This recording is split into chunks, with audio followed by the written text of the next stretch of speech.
Siap. Ayo buka bukunya anak-anak.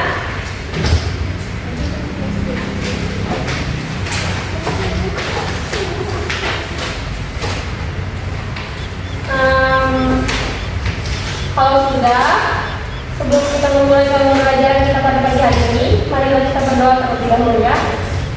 Saya minta salah satu rekan yang didoakan hari ini. Marilah kita berdoa sesuai agama dan kepercayaan masing-masing. Berdoa mulai. Berdoa selesai. Baiklah.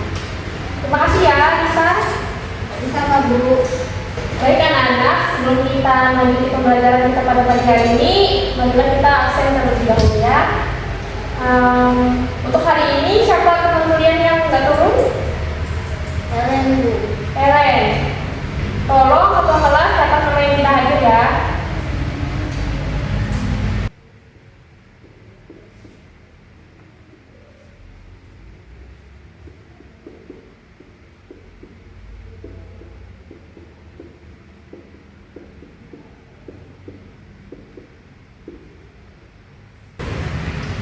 Baik anak-anak, di sini kita akan belajar metamorfosis kupu-kupu.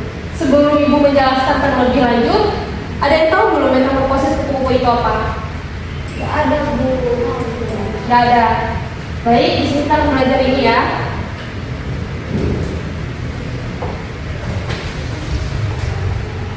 Tolong saat Ibu jelaskan kalian mencatat ya, anak-anak. Jadi, metamorfosis kupu-kupu adalah proses pembentukan bentuk yang diambil oleh hewan tertentu. Salah satunya adalah kupu-kupu tadi. Nah, tahap-tahap dalam metamorfosis kupu-kupu itu ada 4 ya, Nana. Salah satunya yaitu tahap telur.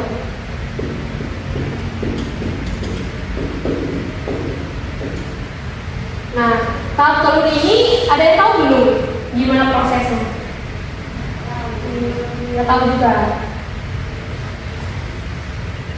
Jadi, dijelaskan terlebih dahulu ya.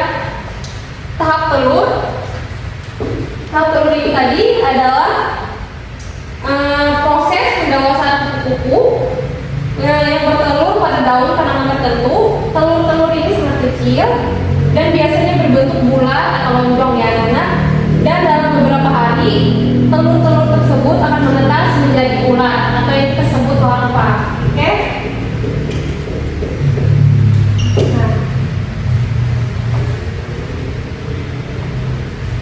Ada yang tahu belum tahap keduanya apa? Kan tadi Ibu bilang ada 4 kan? Tahap pertama tadi adalah tahap telur. Nah, tahap keduanya apa Nana? Pampang nggak Bu? Kurang tepat. Tadi di penjelasan pertama Ibu sudah menjelaskan yang terakhir. Itu adalah tahap keduanya. Lalat.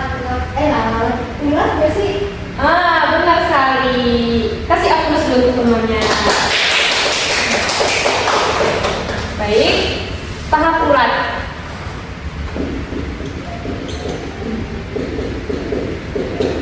Nah, tahap ulat ini adalah proses telur menetas yang dihasilkan oleh larva.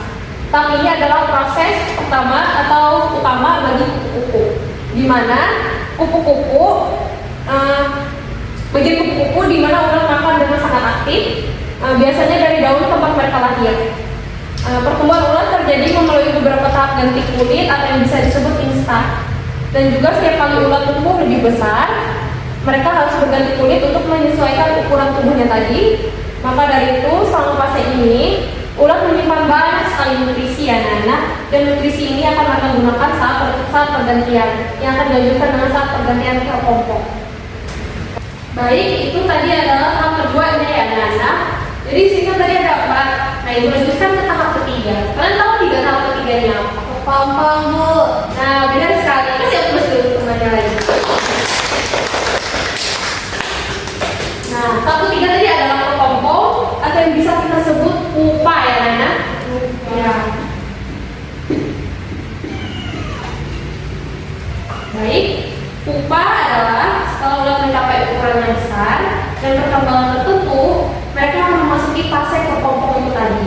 Kepompong itu di mana mereka menggantungkan berdiri dan mulai membentuk lapisan baru atau pelindung atau pempompong di sekitarnya. Fase ini adalah tahap ketiga pada kepompong. Dan fase ini paling kritis di kepompong ya anak-anak, karena metamorfosis mereka belum sempurna. Karena semua organ tubuh mulai berubah menjadi struktur kupu-kupu dewasa. Jadi pada tahap ini larva juga mengalami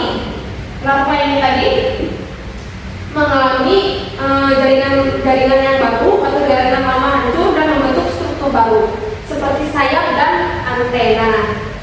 Anak sayap dan antena ya tadi, dan proses ini bisa memakan waktu beberapa hari hingga beberapa minggu, tergantung pada spesies dan kondisi lingkungan pupa itu tadi. Baik, itu tahap ketiganya. Dan tahap yang terakhir kita akan masuk ke tahap kupu-kupu dewasa atau yang kita bilang tahap imago. Tahap imago. Nah,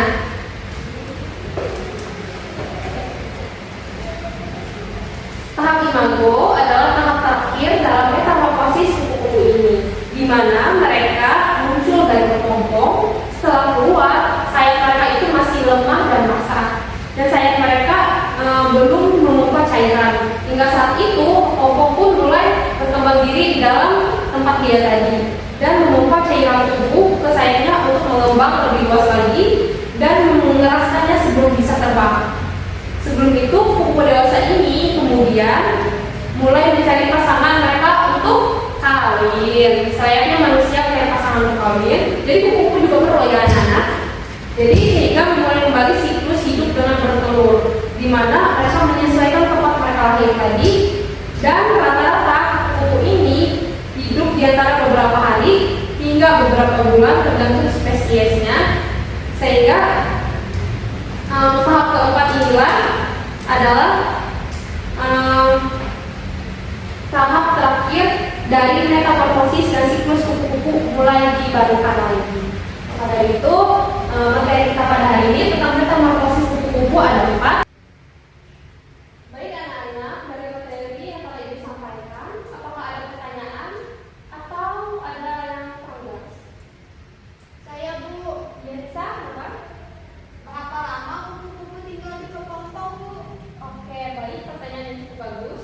Kupu-kupu itu tinggal di kepompong berbeda-beda untuk setiap spesiesnya ya. Jadi beberapa spesies kupu-kupu tinggal di kepompong itu ada yang selama 6-7 hari, hingga lebih dari setahun. Namun sebagian besar spesiesnya tinggal di kepompong kurang lebih dari 30 hari. Nah, jadi itu jawabannya Bisa. Apakah sudah jelas Bisa? Jelas Bu. Pada yang bertanya lagi? Saya Bu, Ya, di sini ada apa? ada berapa jenis kupu-kupu di dunia Bu? Oke, pertanyaan yang cukup dalam ya, Christina.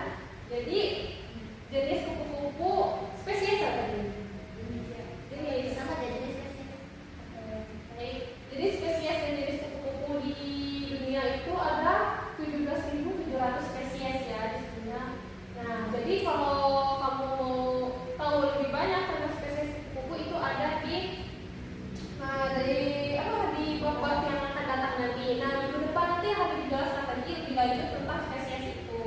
Dan di sini sedikit menjelaskan spesies kupu di dunia itu kan ada 17.700. Kalau dibagi ke Indonesia, jumlah spesies kupunya ada 2.500 spesies. Nah, itu. Jadi, apakah pertanyaan itu jawabannya cukup jelas, Christina? Baik anak-anak, jika tidak ada pertanyaan lagi, maka di sini Ibu akan bertanya balik kepada kalian ya. Pertanyaan Ibu, mengapa kupu-kupu menyukai cuaca yang hangat? Di sini Ibu tunjuk ya. Mutia, coba jawab pertanyaan dari Ibu tadi. Karena kupu-kupu di iklim yang dingin, sayapnya akan membeku Bu, lalu mati.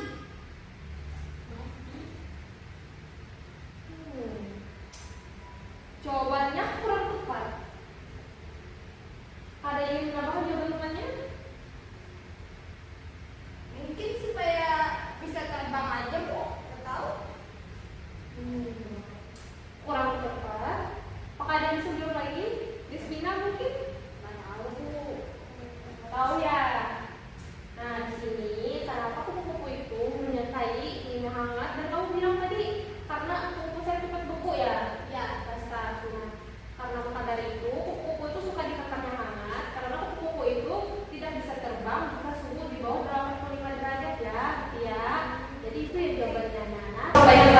ini. Terima kasih ya telah menyimak dan memahami serta aktif dalam kelas Ibu. Terima kasih ya Hana. Dan tadi sebelum kita memulai pembelajaran kita ada berdoa kan? Ada. Sebelum mengakhiri pembelajaran kita kepada hari ini, mari kita berdoa yang akan dipimpin oleh teman-teman kalian. Baik, bisa.